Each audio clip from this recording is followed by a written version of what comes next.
¿Qué tal amigas? ¿Qué tal amigos? Qué gusto saludarles nuevamente aquí en Análisis con su servidor Eduardo Andrade en el canal que tiene el mejor auditorio de YouTube.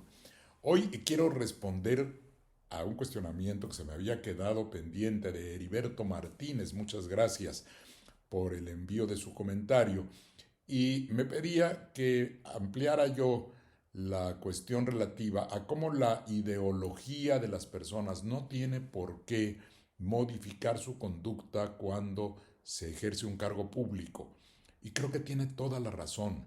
Todos tenemos una ideología, por supuesto, una manera de ver el mundo, de ver la vida, una visión que adquirimos a lo largo de nuestra vida, de la socialización de la que somos objeto, de la educación, en fin, tenemos un conjunto de convicciones propias, válidas siempre, todas respetables. Y desde el punto de vista político, podemos militar no necesariamente desde el punto de vista formal en un partido político.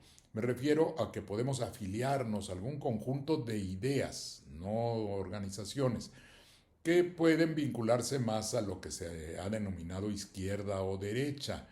Esa denominación viene desde la manera como se colocaron en la Asamblea Nacional Francesa los diputados, los que tenían ideas más revolucionarias, que querían plantear el triunfo del pensamiento liberal que impulsó la Revolución Francesa, quedaron colocados a la izquierda, y los realistas, los conservadores, los vinculados a la monarquía, quedaron a la derecha. Y de ahí se ha usado este esquema para que las personas que se orientan más hacia lo social, a los aspectos colectivos, a la importancia de la comunidad y no tanto poner al individuo siempre en el primer plano, se les ha considerado de izquierda, ideas más sociales. Las ideas más individualistas, orientadas al apoyo al capital, a las circunstancias que tengan que ver con cierto conservadurismo, también moral, en fin, se han colocado a la derecha o se les etiqueta como de derecha. Y todos generalmente tenemos una orientación hacia un lado o hacia otro, y eso es perfectamente válido, es lo que permite que en una democracia pueda haber alternancia, pueda haber distintos partidos. Lo más importante es que sepamos diferenciar objetivamente las cuestiones en las que creemos de aquello que como servidores públicos tenemos que hacer. Hay distintos tipos de funciones públicas. Cuando se trata, por ejemplo, cuando a mí me tocó estar al frente de la Procuraduría de mi estado de Veracruz, la Procuraduría General de Justicia, no faltaba quien dijera que por simpatizar con algún partido, con una ideología, iba yo a ser benévolo, tolerante con quienes infringieran la ley si pertenecían a esa área de la política. Y eso es falso. Y es perfectamente posible tener cercanía con algún grupo ideológico, político, pero eso no significa que si una persona de ese grupo comete un ilícito y uno tiene que resolver acerca de eso, vaya a inclinarse por motivos ideológicos, como no lo debe uno hacer ni por amistad ni por relación familiar. El servidor público debe separar su manera de pensar de aquello que tiene que hacer porque la ley se lo indica. Y eso es perfectamente posible. Ahora bien, la ideología sí puede tener un papel dentro de la ley o para modificar la ley cuando se trata de adoptar una postura que tenga por objeto llevar a la práctica un programa político. Si hay un programa político que tiene el propósito de beneficiar más ampliamente a los sectores populares y otro que tiende más a beneficiar al capital, supuestamente los dos con una buena intención, porque el proyecto de izquierda vinculado a que se beneficie en primer término a la gente con menores posibilidades para que ascienda, está pensado de manera que sea de abajo hacia arriba, como se vaya construyendo una solidez en la economía, por ejemplo, del país.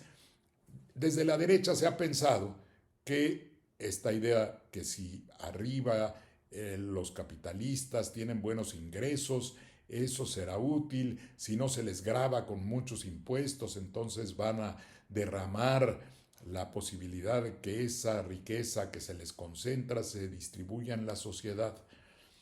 Ambas partes creen que tienen razón.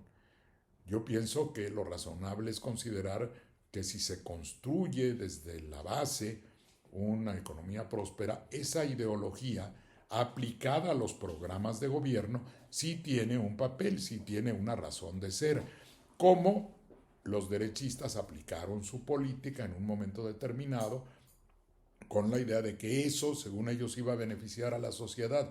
Ahora, la demostración práctica es que esa concentración excesiva derivada del neoliberalismo no sirvió para que se distribuyera entre toda la sociedad la riqueza. Y eso ha ocurrido en todo el mundo. La desigualdad se ha incrementado en el mundo desarrollado, en Europa. Hay personas en la Gran Bretaña que se quejan de que no les alcanza el dinero para vivir, para lo esencial. ¿Por qué? Porque está concentrada la riqueza. Se hablaba hace poco tiempo de la Sociedad 2080, de que un 20% de la población concentraba el 80% de la riqueza. Pues eso ahora está peor. Yo no tengo en este momento las últimas cifras, pero he escuchado que hay quien dice que el 1% de toda la sociedad en el mundo, solo uno de cada 100 tiene lo que deberían tener 80. Es decir, que concentra una sola familia, una sola persona, incluso puede concentrar riqueza que debería estar distribuida entre millones de personas.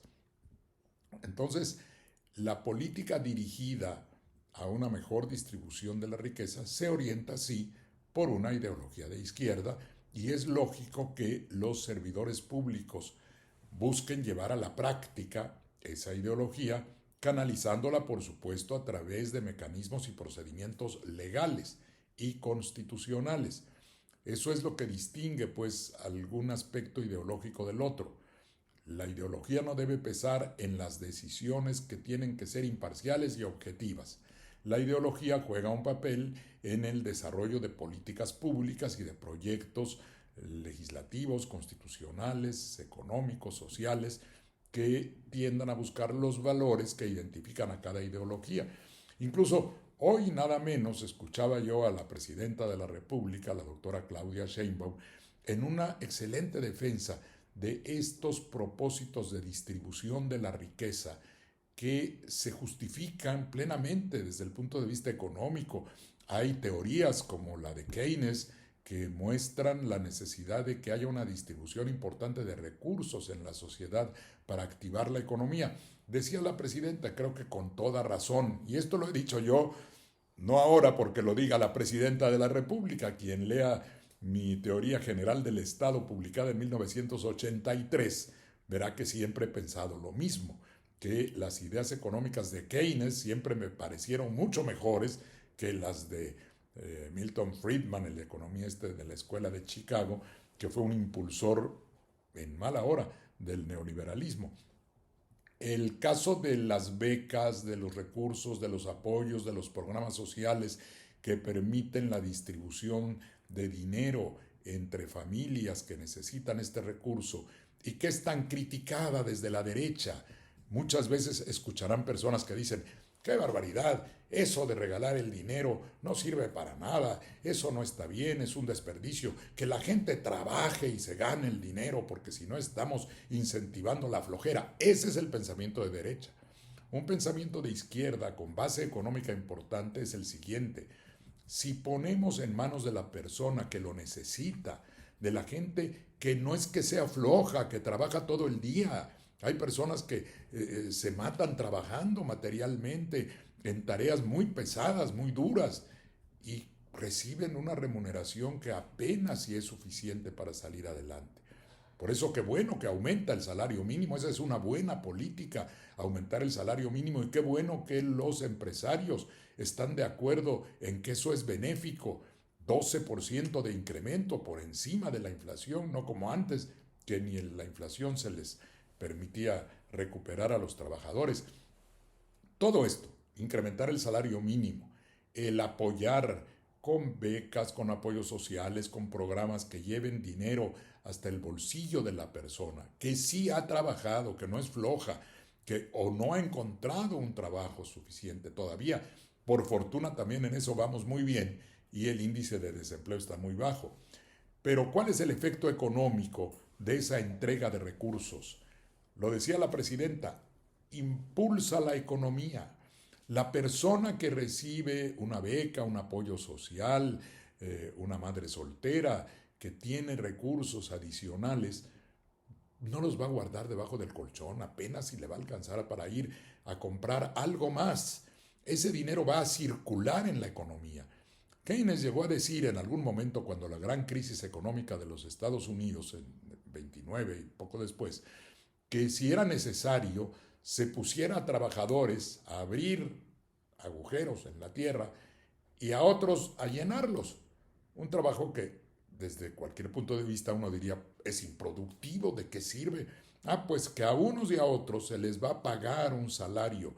Ese trabajo aparentemente improductivo va a acabar siendo productivo porque quien recibe ese dinero va a ir a comprar cosas, va a ir a la tienda, va a comprar víveres, va a comprar zapatos para los niños, va a comprar ropa y eso va a impulsar a los productores. Capitalistas los productores, está bien, tampoco se trata de que todo sea una propiedad pública, comunal.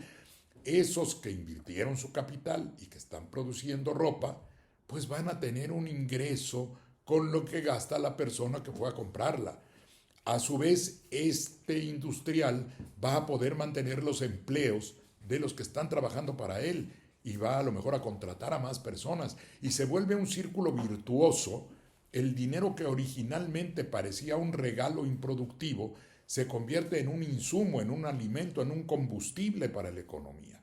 Por eso es tan importante que estos programas sociales se entiendan como parte de un propósito real de mejora económica, porque esas mismas personas que están teniendo una mayor capacidad de compra van a conseguir seguramente, si no lo tienen, un mejor trabajo, un mejor empleo, van a tener un mayor nivel de educación y el incremento general económico y social se verá impulsado, tendrá un efecto positivo. Eso es fundamental que lo veamos, por eso esta idea de que los programas sociales cumplen una función económica muy importante. Y el otro aspecto que hoy tocaba la presidenta es el relativo a lo que se ha denominado sustitución de importaciones y que la gente dice que, bueno, la gente de derecha dice, no, ¿por qué hemos de querer producir todo en México y luego producimos cosas de mala calidad? Si podemos comprarlas en el extranjero y a lo mejor son más baratas. Sí, pero se necesita activar la cadena de valor de las cosas que producimos. Han dicho que eso es volver a los años 70. Creo que hasta lo mencionó la presidenta, que le dicen que puede estar queriendo volver a los años 70. Yo diría que está en los años 70, pero del siglo XXI, de lo que puede ser el desarrollo dentro de 30, 40 años, basado en un complemento de diferentes enfoques. Es cierto que quizá no podamos producir todo en el país y que algunas cosas convengan que sean negociadas, obtenidas a través del comercio, porque tampoco puede haber una economía totalmente encerrada sobre sí misma. Pero mientras más cosas se puedan producir en México, que se necesiten en México y que puedan exportarse, nuestra capacidad económica como país será mayor e incluso quizá nos permitirá tener algunos excedentes todavía mayores para poder comprar cosas en el extranjero que no producimos o que no conviene producir aquí y tener el intercambio comercial que sea necesario. Pero este enfoque de poder complementar las cadenas productivas, por ejemplo en la industria automotriz, si alguien está produciendo o puede producir algún insumo que va a tener el vehículo y que se está produciendo fuera de México, pues hagámoslo aquí. Y si podemos hacerlo aquí, eso dará trabajo a más gente aquí. y dará ingresos de salarios a esas personas, integrando mejor el producto que se va a concluir en nuestro país. Habrá cosas que a lo mejor en este momento no podamos producir, hay que traerlas, necesaria, eso no tiene vuelta de hoja. Si hay un chip muy elaborado que hay que traer para que funcione el vehículo y no tenemos en este momento la capacidad de hacerlo, pues tampoco vamos a esperar a que se desarrolle esa capacidad de inmediato. Pero sí hay que buscar lo que podamos hacer tecnológicamente previendo el futuro para ver si nosotros logramos hacer ese insumo también. Y entonces seremos nosotros los que podamos venderlo. Algunos dicen que esto es un idealismo y que no resulta. Bueno, no hay peor lucha que la que no se hace. Por eso qué bueno que también los industriales en nuestro país entiendan que pueden aprovechar esos nichos de mercado que existen, porque se necesitan esos productos, pues que se hagan aquí, que se logre la mayor integración posible. Y eso no es ir al pasado. Se siguió una política así desde los años fines de los 50, 60 del siglo pasado, que buscaba esa sustitución de importaciones, en vez de estar importando estufas que se hicieran en México, en vez de importar televisores que se hicieran en México. Y se hicieron muy bien. Hay cosas que se pueden, todo se puede hacer muy bien y los mexicanos realmente trabajamos muy bien. Eso también escucha uno a veces descalificaciones hacia nuestros trabajadores, cuando hemos demostrado aquí y fuera que somos de los mejores trabajadores del mundo.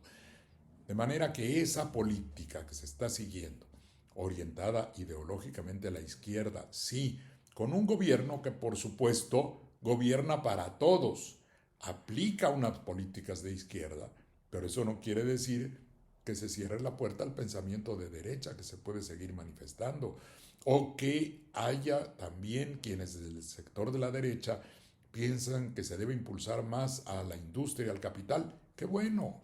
Eso está bien, también eso es importante. Los industriales, quienes ponen su capital en un proyecto, tienen todo el derecho y también colabora al desarrollo de la economía.